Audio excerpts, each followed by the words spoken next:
Hey, Joe, how's your run these days? Oh, crazy, man. How, baby? Like a dream. And is it fast? Especially if you souped it up.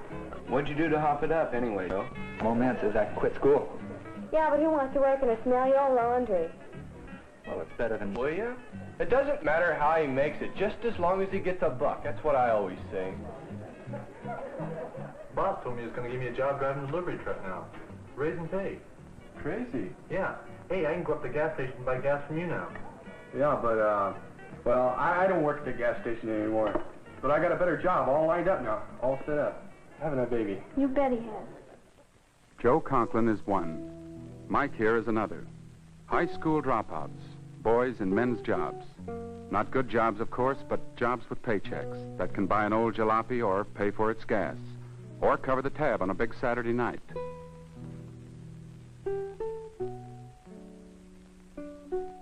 They're not bad boys, these dropouts, not delinquents, not hoods, not yet, that is. They may not even be stupid or backward or lazy. This is Pete, a nice boy, as a matter of fact, just one of almost 1 million American youngsters who didn't make the grade at high school last year. What makes a school casualty? This is harder work than Bill might be doing in the classroom right now. What makes him trade English, math, history, science for a broom and $1.10 an hour? Why is a dropout? School people in many American cities have been asking this question, checking cases like this one, doing research, thinking hard about so terrible a waste of youth, so big a leak in our manpower reserve, so great a failure in our educational system. But the reasons why 1/3 of these students will leave school without diplomas are not simple. You can't put all the blame on the individual pupil or his family, or on our schools, or on our economic or our social system. Many hidden forces may be pushing this Jack or that Jill to the point of giving up. Dropouts, educators have found, just don't happen overnight. They take years to develop. Let's go back to the childhood of Joe Conklin, dropout. Did you talk to McGinnis about the new job? No, I thought I'd wait. Wait for what? Your whole life is going by. Pretty soon it's going to be too late. Look, will you leave me alone? I just want to wait. Well, what do you... Joe learned quite early in life that the name Conklin was not something to be proud of. Look, I'm doing the best I can. That's just the trouble. You are doing the best you can. It isn't very much, is it? In this day and age, how anybody can make a lousy $8 a week, I don't understand. Everybody's making money, but, you know, everything is good enough for you. If you take after your father, it can only mean you're stupid. And yet a small boy needs a man to take after. Someone to respect and learn from. I'm getting sick of this. Are you through now? And the kids are beginning to take after you, too. What kind of an example are you setting for them? They aren't doing their work. They're getting behind in school. I had to go see Joe's teacher the other day. I'll get him to do his lessons. Not all dropouts come from homes as unhappy as Joe's, but most of them do have parents who feel they are economic and social failures, who never read a book, who consider school a necessary nuisance, a waste of time. He's just taking after his stupid, no-good father. Why don't you lay off me? I'm so stupid and you're so smart. You and your smart family, you got 2 brothers on relief. Even in those years, way back, Joe was in trouble in the classroom. He had a pretty good head for figures, but you can't be any good in arithmetic if you can't read the problem.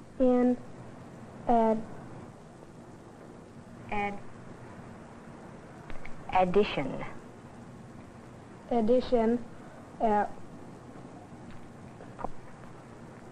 Point C, a bridge. 1/8 mile long. Must be built over a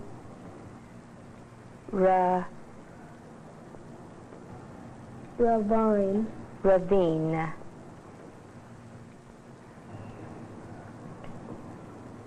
Would someone else like to come up and help us with our problem?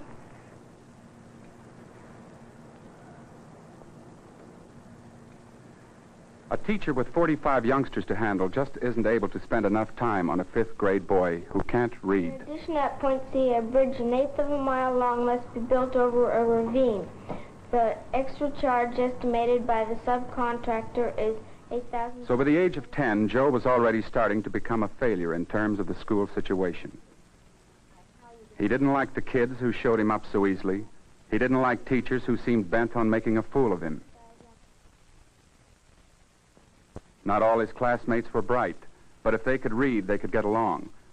Many of them needed more help than they could get in the overcrowded classroom. Quite a few were working well below their intelligence levels. They all needed encouragement and higher standards to push them to their real learning potential. But there was no time for individual teaching. At least they could read. They had the key to the door of learning. But children like Joe just floundered in a sea of dancing letters that wouldn't shape themselves into words and sentences. If Joe had lived in another city, he might have found his way into a remedial reading class like this one. For many children have trouble translating the written word into sound and meaning. Today, most schools provide special help for such children.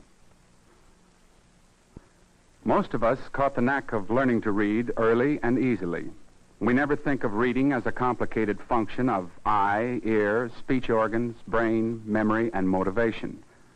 But for those who have trouble in any one of these areas, learning to read is a formidable process, a bitter, painful struggle. There must be some word wrong. What word is this? 4. It was late. 4. It was late. 4 starts with an F, doesn't it, Jim? This starts with a WH. Like why or when. It was late. When? All right. When poor readers are helped, they not only improve in all their other subjects, but their attitude toward school and often to life is changed. The ability to read is a source of inner strength, a power that no one can take away. Long. Did you just know it, or did you figure it out? Well, no, not exactly. But you can tell the A is long because the E on the end. All right, then that's our rule book. Next, But these youngsters need the help that can only come from a specially trained teacher who has the time that it takes to move over one hurdle after the other, who has the techniques and the patience that are required, who is given the opportunity to work with each child as an individual problem. think of a word that starts with the same sound that you can spell. When Kate, do you remember this was the girl's name? Think of the word the letter that starts Kate. Broke the plate. Do you remember the word we used to illustrate the beginning of plate? Something you like to do? By the gate. Think of a word that starts with the same sound as gate. But such help takes planning and budget. Like 80% of our school dropouts, Joe, whose problem was never solved. There are other forces that influence a small boy's attitude towards school. Pressures in the outside world. There are wonderful things in this world, and if you happen to be poor, the things seem more important than they are.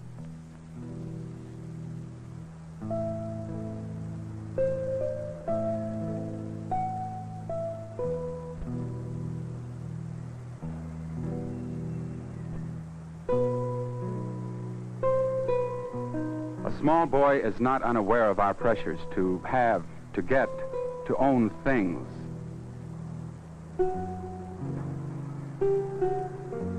In church, in newspapers, on television screens, juvenile delinquency and character breakdown are deplored.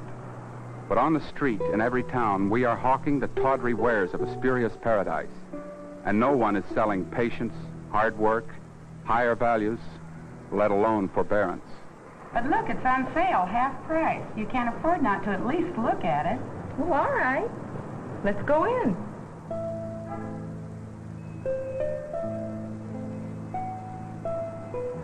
The Joes are affected more strongly than other children by such pressures because they are the have-nots, and their hungers are consequently sharper. gift of real love, of security, and hints that grabbing is the quickest way of growing up. Boy, that Sebastian's got it made. I wonder what this set him back. He told me he got a wonderful deal on it. 36 months to pay, too. The Joes aren't stupid, boys. What's good for the goose can't be bad for the gosling. School, they say, is for kids.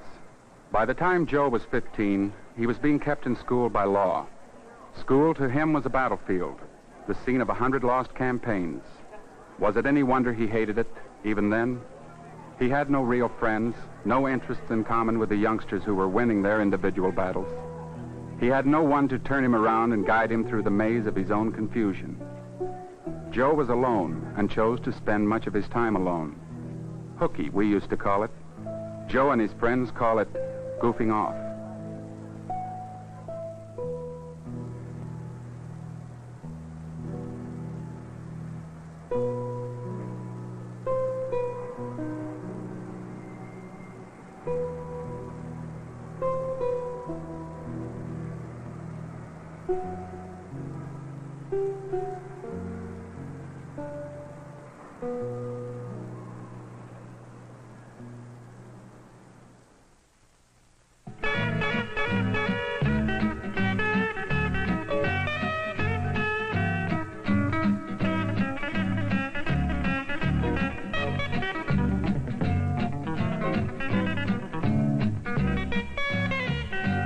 By now, Joe was a fugitive from failure.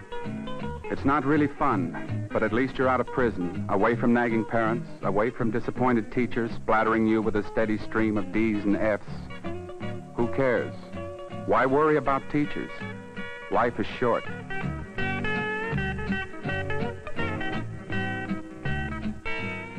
The game may be pointless, but at least you win once in a while.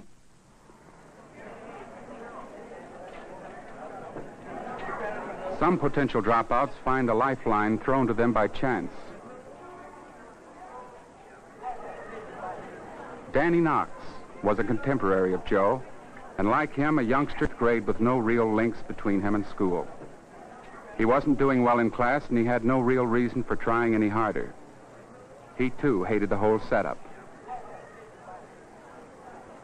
But then one day, at the suggestion of an attentive teacher, he decided to try out for...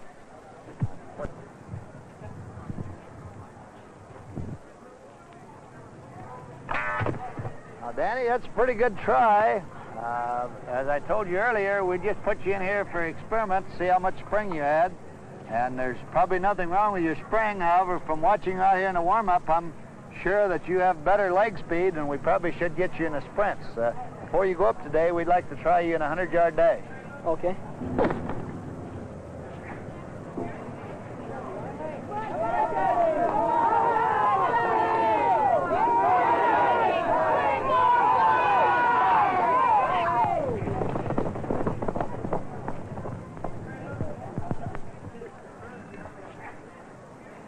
The cinder path was to become Danny's road to friends, to a sense of belonging in school, to personal achievement, and eventually to better classroom grades. Extracurricular activity would help him to find his way back to the curriculum.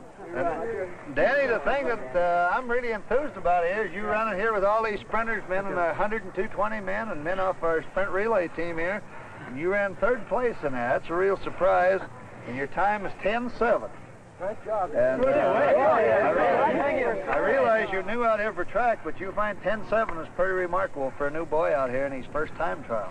So track is something that you have to work real hard at, and it takes a lot of time and a lot of attention to detail. But I'm sure if you want to be with us, well, we want you, and we'll work hard with you, and the men here will be happy to have you among our group out here. Nice going. Thank you. After-school activities often help young people understand why they must study. Making A's and B's is often too abstract a goal for an adolescent, but the promise of career and prestige is a tangible target to shoot at. High school programs like this Candy Striper Club show youngsters what their roles may be in later years, roles that can only be played if their schoolwork earns them the right to take their parts. A few hours a week of adult responsibility can be a bridge to increased maturity.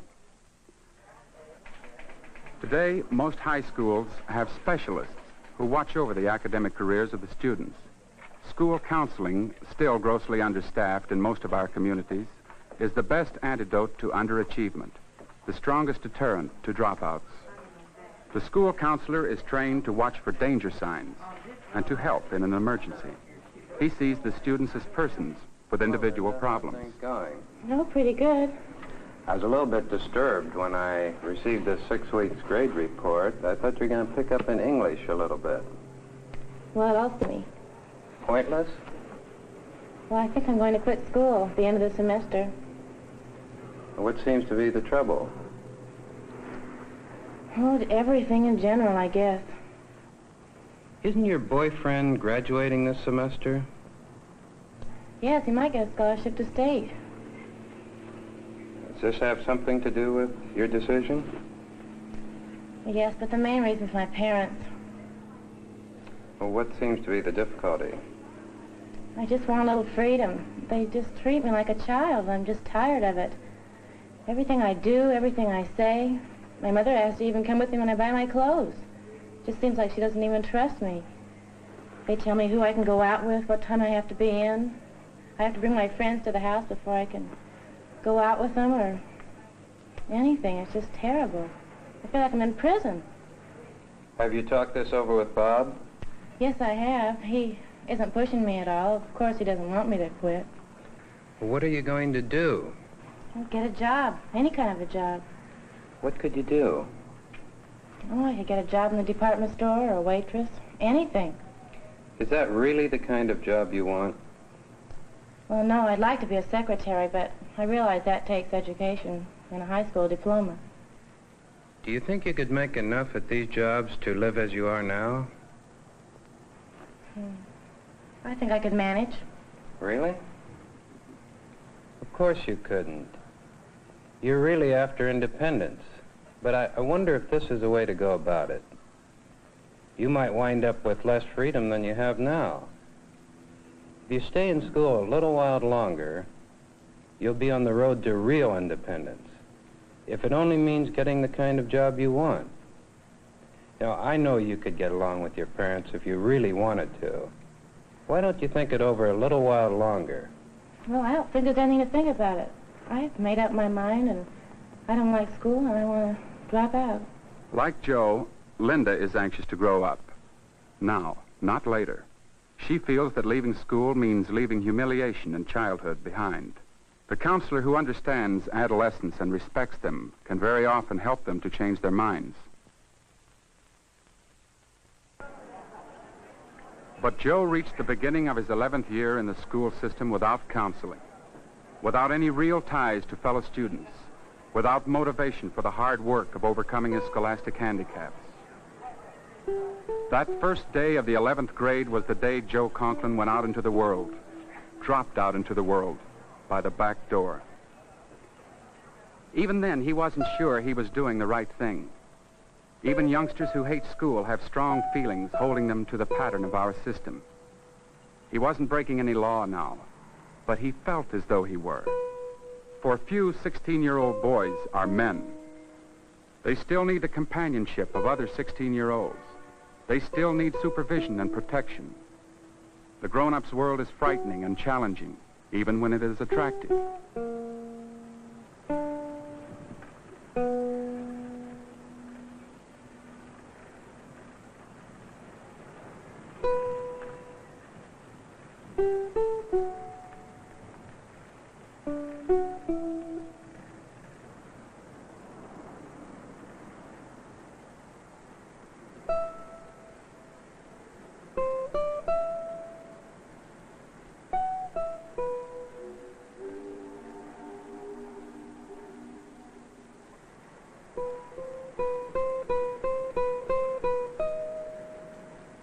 All day long, Joe struggled for a decision. He wandered and looked at the fascinating surface of the adult's world, wanting to get into it, wondering how. This was a day Joe would always remember. The day he started the endless task of trying to gain entrance into a strange world without a passport.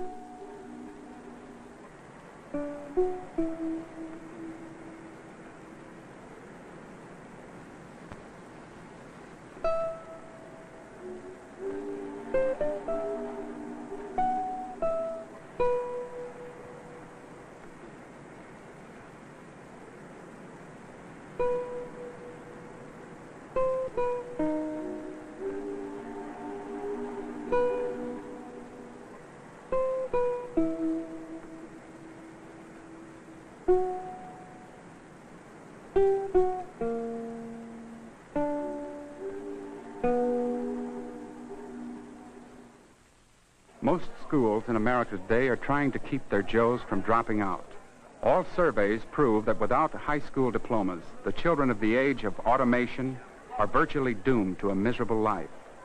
Even the simplest opportunities that are open to young people demand a fair amount of academic achievement, and the schools are aware of the situation. One of the helpful steps that educators are taking is the expansion of curriculum to fit the needs of individual students. Courses that involve the personal interests of the students are being added in the hope that they may motivate harder work in the academic subjects that are related to them.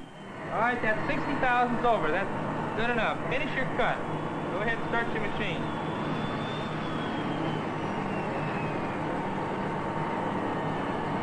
What is your 12?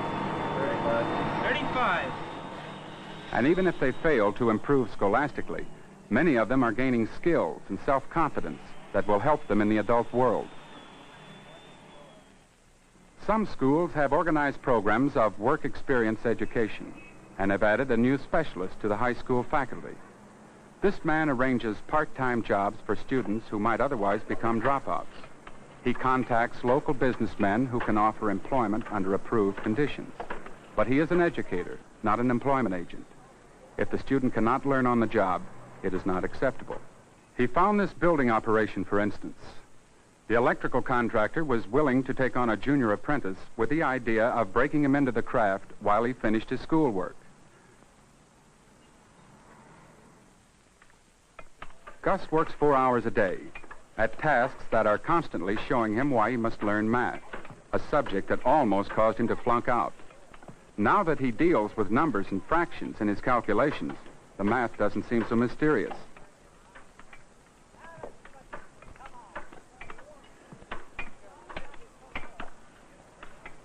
The work experience educator makes it his business to visit the building site at intervals to see that Gus is right for the job and the job is right for Gus. For Gus is still in school. He spends 4 hours a day in class under a special program that will enable him to graduate along with his proper grade. Many of the boys and girls who are enrolled under this work experience plan show a considerable increase of interest in their entire school program. Have there ever been any cases in which the Attorney General and the Public Defender were up against each other in court? They are more serious, they try harder, they do not have to be pushed to learn. For one thing, their confidence in themselves has been restored. For another, they do not feel that they are alone, humiliated, branded as failures. And thirdly, they see some hope for their futures. They are assured that they will enter the adult world by the front door. Little wonder they are interested in what goes on in that world.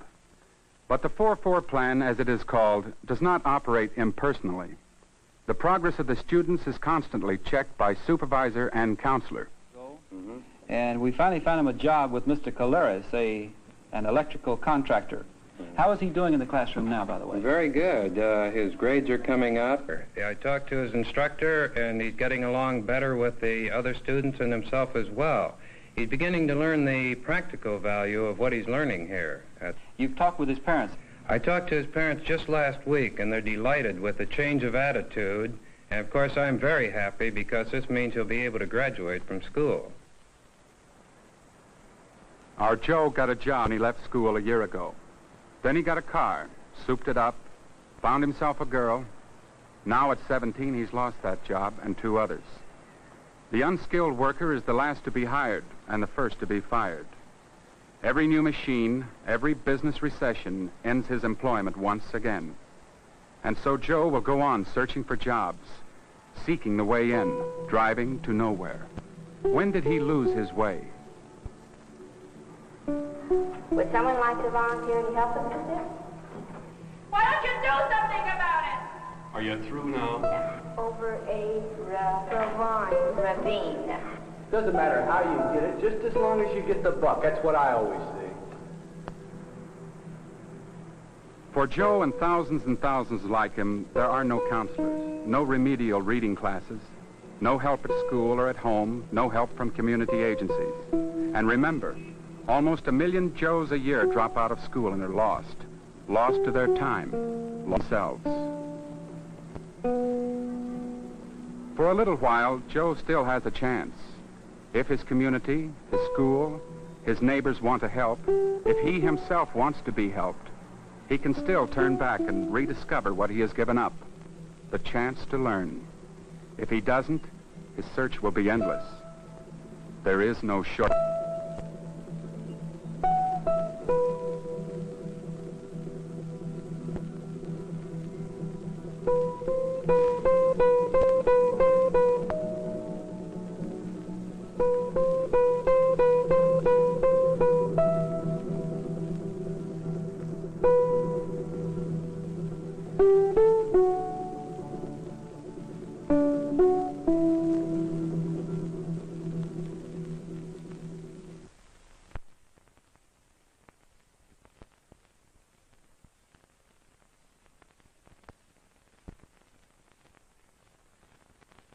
At high school last year.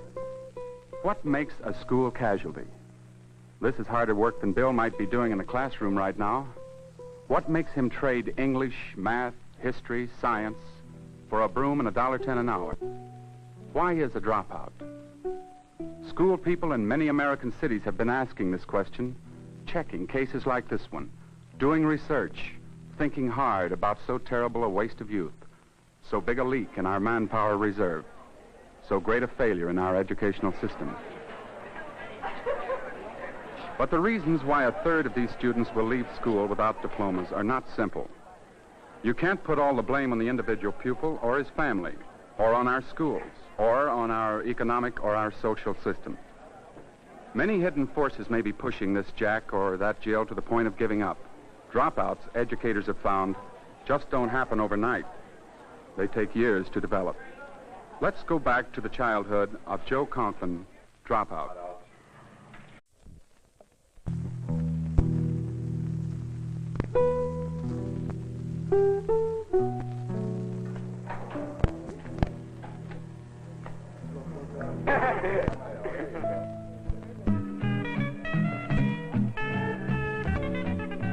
Hey, Joe, how'd you run these days? Oh, crazy, man. How, baby? Like a dream. And is it fast? Especially if you souped it up. What'd you do to hop it up anyway, Joe? Old man says I can quit school. Yeah, but he wants to work in a smelly old laundry. Well, it's better than... Will you? It doesn't matter how he makes it, just as long as he gets a buck. That's what I always say. Boss told me he was going to give me a job driving a delivery truck now. Raising pay. Crazy. Yeah.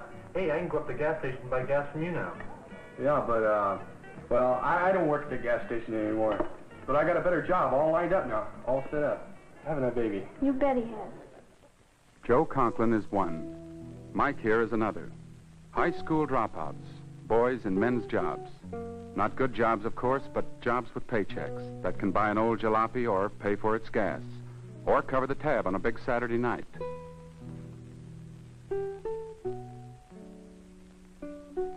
They're not bad boys, these dropouts, not delinquents, not hoods, not yet, that is. They may not even be stupid or backward or lazy. This is Pete, a nice boy, as a matter of fact, just one of almost 1 million American youngsters who didn't make the grade.